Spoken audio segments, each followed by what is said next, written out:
Hello and good evening. I'm Melisa Idris. Welcome to Consider This. This is the show where we want you to consider and then reconsider what you know of the news of the day. As Malaysia takes over the chair of ASEAN in 2025, the region faces a critical test, the deepening crisis in Myanmar. Now, despite the 5-point consensus agreed upon by ASEAN leaders in 2021, little progress seems to have been made in resolving the ongoing violence and the humanitarian disaster gripping the country. So can Malaysia's chairmanship reshape ASEAN's approach to Myanmar and bring about real change?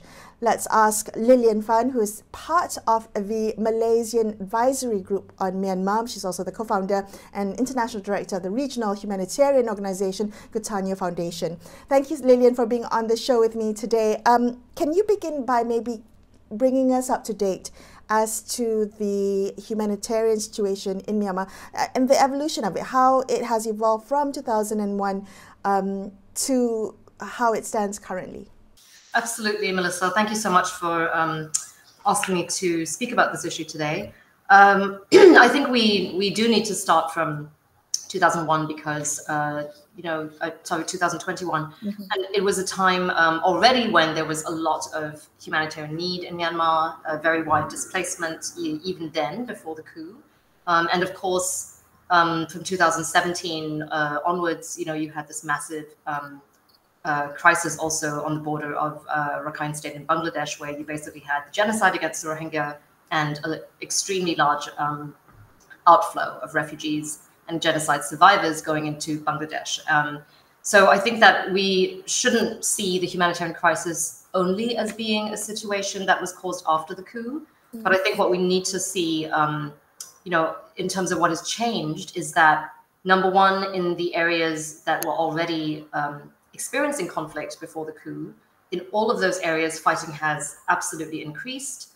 The intensification of conflict has increased, but also, and I think this is what's really new about the trend after the coup, is that the fighting and really the resistance, as well as the repression against that resistance, really spread throughout the country. So you've had the civil disobedience movement, which was basically the resistance towards the military by ordinary civilians. And in fact, it was led by, not by ethnic armed organizations, but actually by professionals. It was led by doctors and led by teachers and people, based in urban areas who basically came together and said, we are resisting this coup and this imposition of military rule, and basically a stolen election. And that was actually the first group that, started really from a very non-violent, demonstrations and resistance towards the junta. That has also evolved again into, there's still the ongoing non-violent resistance, but you also had the emergence then of what is called the PDFs, which is the People's Defense Forces. And those are mainly based also in urban areas. And it was actually not led by people who had, training in, armed resistance. These are not the armed groups who've been existing in the ethnic areas for decades and decades. It's actually people who decided to pick up arms, and many of them really ordinary civilians. So that happened. And then with this intensification of the fighting, what's happened of the resistance, you basically had the military intensifying their, their targeting not only of persons who are combatants per se, but also the wider civilian population. And they've done that increasingly, and especially since last year, that's increased because the coordination of the resistance has increased as well and has actually been quite successful. The military controls actually the minority of the territory now in Myanmar. Most of the territory in Myanmar now is controlled by the resistance forces and this anti-coup movement. And the problem is that the military has been striking back then with airstrikes, and that has been extremely, devastating to civilians because it's indiscriminate. Okay. So that's been what's happening. Lilianne, so if I understand correctly, you're saying that the resistance now controls more parts of the borders than the military junta. What does that mean for access to humanitarian aid? Can aid come in? So it means has a lot of implications for humanitarian aid, in fact. And I think this is one of the most important reasons why ASEAN has to rethink its strategy, and Malaysia, as the incoming chair of ASEAN, really has to think about how we're going to face these realities. And it is definitely one of our absolute priorities for our chairmanship, and it should be one of our priorities to ensure that we are really focusing on the increase of humanitarian aid. That has to be one of our utmost priorities, and of course the reduction of violence through specifically looking at particular types of attacks. And I would say, mainly things like attacks against civilians with the airstrikes. That has to be targeted, but also we need to be realizing that the borders mainly now are controlled by resistance forces, and therefore any kind of discussion on humanitarian aid has to be done in a way that engages them, right? It actually does need to engage them. And I think that is where Malaysia should be playing a role, where we're saying, okay, there's the ASEAN mechanism, which is the AHA Center, but what needs to be done else besides that? What else do we need to do? We need to really be talking to the border states. We need to be finding those points where we can have those dialogues on actually developing mechanisms and real negotiations on exactly what the principles should be, what the SOPs should be to get aid into these areas in a cross-border way, as well as trying to scale up aid that is available inside the country. Okay, well, help me think that through. So right now, ASEAN is only engaging the military junta and not with other stakeholders, particularly the resistance forces. How do we think about that? How do we think about engaging different key stakeholders in ASEAN? What are the dynamics at play? Are we allowed to have these multi-track discussions under ASEAN? Well, I think we need to look a little bit outside the box of ASEAN per se. I think that, the 5-point consensus does give a very clear emphasis on the fact that there needs to be a dialogue with all stakeholders. That is true as well for the point on humanitarian assistance. You can't say that you're having a political dialogue with all stakeholders and then not have that same dialogue when it comes to accessing, humanitarian, facilitating humanitarian access and delivering humanitarian assistance. That has to be done as well. And I think that ASEAN has to really not be so rigid in thinking that, oh, well, when it comes to delivery of humanitarian assistance, you only talk to one side, but then when it comes to the political dialogue, we're trying to engage all. And even then, I think the way that we've been engaging all stakeholders has to be really made more official. So there has been some engagement by quite a few member states of the resistance, but it's all been very quiet and sort of, painted as being not informal and non-official. I don't see why we need to keep doing that. I think we really need to say these are formal discussions, and the two sides are not yet ready to talk to each other, but we need to be talking to everyone, and that needs to be done in a formal capacity. Right. So just to jump in and ask you about the 5-point consensus. I mean, there's so much focus that's been given to this. It's been the main reference point for ASEAN in its approach to Myanmar. How do we think about the success or the lack of progress, the lack of success under the 5-point consensus? Particularly, I think since one of them has a point that focuses on humanitarian aid access, and you mentioned the AHA Center. So how do we think about whether the 5-point consensus plan has been successful, particularly through humanitarian lens? And what do you think Malaysia can do more of as chair to make sure that whether we should stick with the 5-point consensus plan or think about other approaches? Well, I think it's exactly this, Melissa. So the 5-point consensus, if you look at, has it been successful? No, it hasn't. But I think the only thing that it has been successful in doing is to keep the conversation going.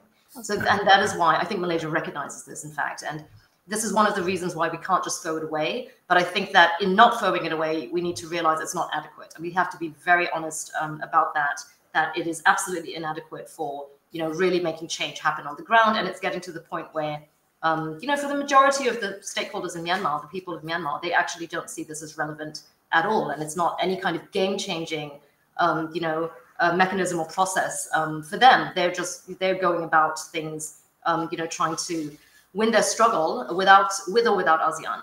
And I think in order to be relevant and in order to actually be able to have some kind of influence, we need to realize ASEAN's not going to be the solution to it. The only solution to this is actually from the people of Myanmar. And in fact, the only thing ASEAN can do is to try to facilitate, create those spaces. And I think where the urgency does lie is, of course, in the violence against civilians, the absolute deprivation and urgency of the humanitarian situation, and of course, there's a regional impact to that as well. What can we do to lessen the suffering of people? And I think that has to be the underlying question. It shouldn't be ASEAN coming up with a plan and trying to impose it on the people of Myanmar. It should be ASEAN listening to the people of Myanmar and looking at actually how can we help. And if the point 4 of the 5-point consensus is about delivery of humanitarian assistance, we shouldn't be stuck on, is that through AHA Center or not? We should look at how to get the aid in.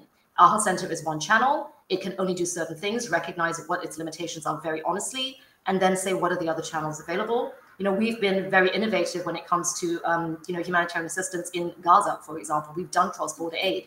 We've been advocating for Malaysia to use that same kind of model and to have a discussion and say, look at Ops Isan. Ops Isan has been successful in the most difficult of circumstances. Why don't we look at those lessons and also look at the lessons of cross-border aid that's been done in Syria for actually 9 years now? And what are the lessons that can be learned from there that can be applied to the situation of Myanmar? Could you just give us a little, can you elaborate a little bit more? What kind of lessons will you be looking at from Ops Isan, from the cross-border aid in Syria that could apply in Myanmar? Well, two very clear things. I mean, one is, I think for Ops Isan, the fact that there was very, and still is, very strong government and aid organization coordination, and it was government to government negotiating the border access.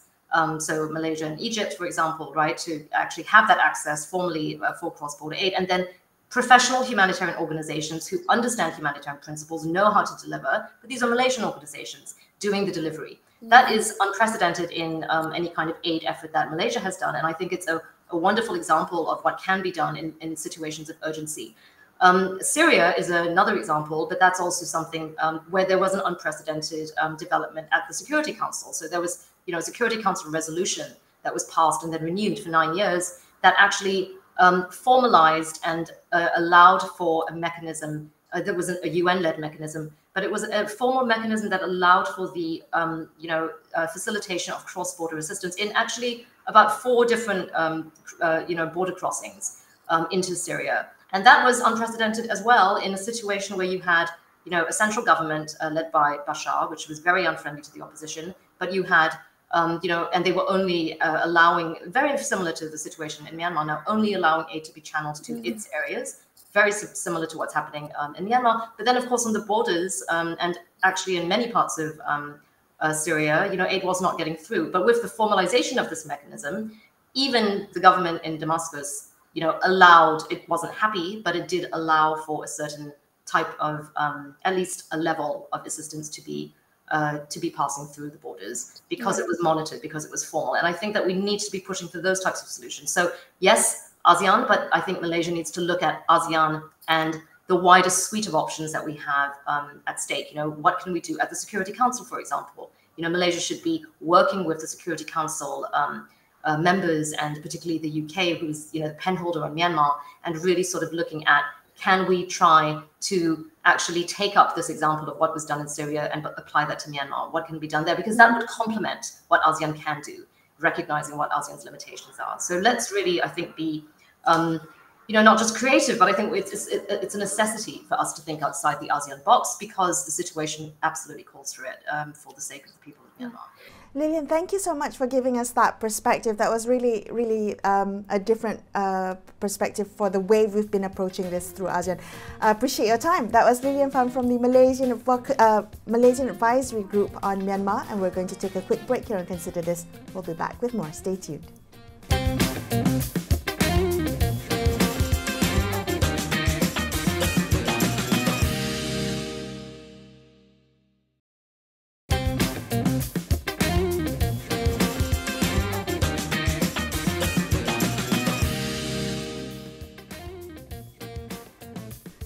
Hi, welcome back to Consider This. I'm Melisa Idris. Malaysia, as chair of ASEAN for 2025, is inheriting a regional collective that is increasingly frustrated with the lack of progress under the five-point consensus plan, which is the peace plan that has so far failed to end Myanmar's violent stalemate. Now, is it time for a new strategy under Malaysia's chairmanship? Joining us now is Thomas Daniel, Senior Fellow in the Foreign Policy and Security Studies program at ISIS Malaysia, where his research interest focuses on strategic security challenges of Southeast Asia. Thomas, thank you so much for being on the show with me today. Can we take a look at ASEAN's five-point consensus plan, which at that point in 2021 was hailed as a diplomatic breakthrough, but it's been largely seen as a failure to resolve the Myanmar crisis. I mean, why has it been so ineffective in your view? I mean, what do you see as Malaysia's top priority as ASEAN chair with regard to the Myanmar crisis and trying to change the lack of progress? Sure. Hi, Melissa. Thanks for having me. So it's a huge question and there's a lot to unpack. Let me try to do that. So on the five-point consensus, right? And you're right, it hasn't really amounted to much. And this is mainly because the junta hasn't really bothered on even delivering on one of the points, one more trying to meet ASEAN halfway. I think over the last 3 to 4 years, you had multiple ASEAN special envoys that have attempted and failed to do this, to get the junta to even meet ASEAN halfway on even one of the 5 points, right? This includes efforts of former Cambodian Prime Minister Hun Sen, who could not get the junta to budge an inch. So there is a lot of valid criticism that the 5-point consensus is just no longer workable. This is an argument made by a lot of CSOs, a lot of academics, a lot of Myanmar stakeholders, but also some officials. Foreign Minister Saifuddin, back when he was foreign minister, I think he actually openly proposed junking the 5-point consensus back in December 22. But then he was always outspoken on the issue. So there have been suggestions whether to revamp, whether a revamp of the 5-point consensus would be a partial revamp or a total revamp, or do we renegotiate and further flesh out some of the terms with more clearer indicators and deadlines? Either way, to me at this stage, it's really hard to see how the 5-point consensus is relevant as the junta or the SAC simply will not comply, and ASEAN lacks enforcement mechanisms, and it also lacks the political will to impose further costs. But I will add one thing. I can see why ASEAN still clings to the 5-point consensus, because it is the only tangible agreement or commitment that the coup leader, Senior General Min Aung Hlaing, made when he came to Jakarta in April 2021 for that emergency summit, for that emergency meeting. Beyond that, there's actually nothing really on paper that ASEAN has with Myanmar. Now, there's no guarantee that the junta would even agree to anything new without demanding significant concessions or backtracks from ASEAN. So that's the sort of longish response on the 5-point consensus. Okay. Yeah. Right. Just using that framework then, Thomas, what should be Malaysia's top priority? I mean, if we take into account the junta's non-compliance over the years, how would Malaysia as ASEAN chair attempt to move the needle? What is it that we need to be prioritizing? Sure. So I think just on the 14th, we started seeing statements by the foreign minister, that's Sri Muhammad Hassan, that he hopes to be able to meet and negotiate directly with his SAC counterpart, to perhaps bring some more immediate access to humanitarian aid or starting de-escalation of violence talks, etc. But they have been, I think this gives a glimpse into what Putrajaya is trying to work towards or hoping for. But if this all sounds vague, then it's for good reason, because I think the FM, MFA, and policymakers are generally really aware of how difficult the situation is and how much of this is up to various factions in Myanmar. And until they are ready to start talking, there is very little ASEAN can do. As for me, I would probably like to see 2 things as part of Malaysia's priorities. The first is I think we should, Malaysia should put in effort to push ASEAN to start engaging officially with other stakeholders in Myanmar beyond the SAC or the junta. And I'm not just talking about the NUG here. We need to take stock of a range of political parties, of ethnic arm organizations, of CSOs and NGOs, all with some degree of credibility. Second, I do hope that Malaysia will invest its efforts in strengthening the office and the position of the ASEAN Special Envoy. Now, a more permanent special envoy was, I think, the original intent when it was proposed in 21, but sorted disagreements did not see this happen. And I think having a more permanent, a more special envoy with a team to support him or her, a more empowered and institutionalized office with an expanded mandate. I mean, this will really allow ASEAN to engage all sides in the conflict in a more structured, coherent manner. Right.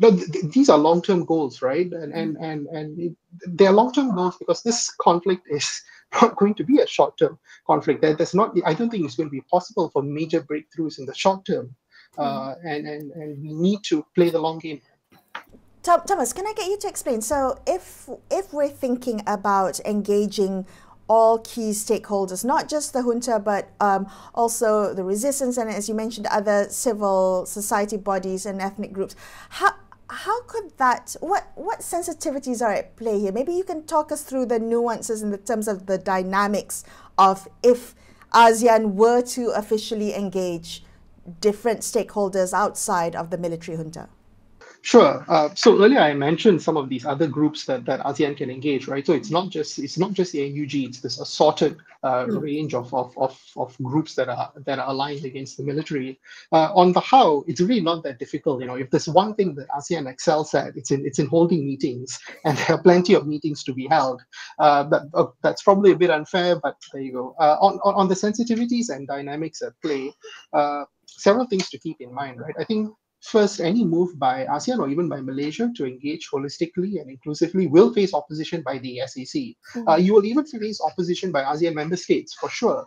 But I think this is where Malaysia can leverage our position as chair and as a member of the Troika, right? And to try to push this. And if ASEAN remains recalcitrant, then let's try and get a grouping of like-minded ASEAN member states and proceed anyway.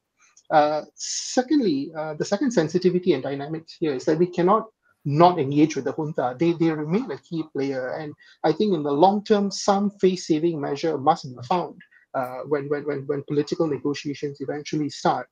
The third and last thing is that we need to, this needs to happen on multiple tracks because none of the major stakeholders in Myanmar are really ready to talk to each other. There's a lot of anger, there's a lot of distrust, there's a lot of legacy issues here, and even among the assorted anti-coup stakeholders, there are many differences of views, and again, a lot of distrust. So this will take time, and this will take Malaysia and other ASEAN member states each working different players on sort of different but parallel tracks. So it's a long-term thing that will take a lot of investment. You're not going to see the returns immediately, but if you're really serious about this issue, then I think this is something that we need to work at.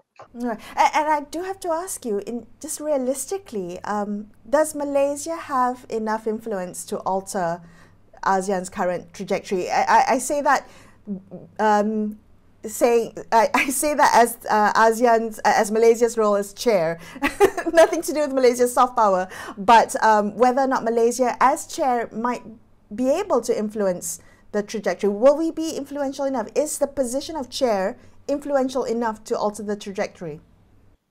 Well, the chair always has a bit of influence and a bit of heft that they can utilize, but I will have to admit that there are several pressing issues. So it's up to the policymakers, our apex policymakers, to decide where they want to spend that capital on. And this is one of the challenges that there are several significant issues that we will have to tackle as chair.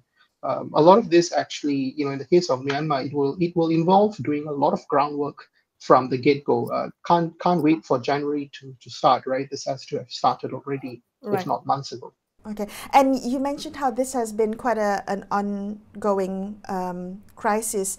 The military junta has already said that it intends to hold a general election in November 2025. How do you view this development, Thomas? Well, nothing new. It's not the first election date they've given. They promised to hold elections about a year after the coup. That did not go down well with the voters in Myanmar, and we have what we have now. It's a full-on civil war. In fact, several mini civil wars across the country. So all these previous dates have been delayed because the junta found it very difficult to secure civic cooperation. They have been losing ground in many areas. So currently what they're doing is, I think from the 1st of October to the 15th of October, they are engaging in the census exercise, supposedly to help update the voter rolls. But again, folks in Myanmar have believed that it's mainly to help with the mandatory draft, so that the Tatmadaw can forcibly replenish large numbers that they have lost. I think we should, as with previous announcements of elections, I think we need to approach any talk of elections in Myanmar, or even any exercise of an election in a country run by a military junta embroiled in a civil war, with hundreds or if not thousands of documented cases of what would certainly be war crimes, where huge swaths of the country are controlled by various armed groups, transnational crime cartels, with a lot of skepticism and caution. And right, I mean, elections can be gerrymandered and fixed. We in Southeast Asia, we know this very well, and militaries in mainland Southeast Asia are especially skilled at this. So several ASEAN member states have expressed concern in the past, Malaysia included, where I remember statements coming out to the effect where, we need to be careful to not let an election, to not let a sham election sort of become an excuse for Myanmar or this junta to be normalized again.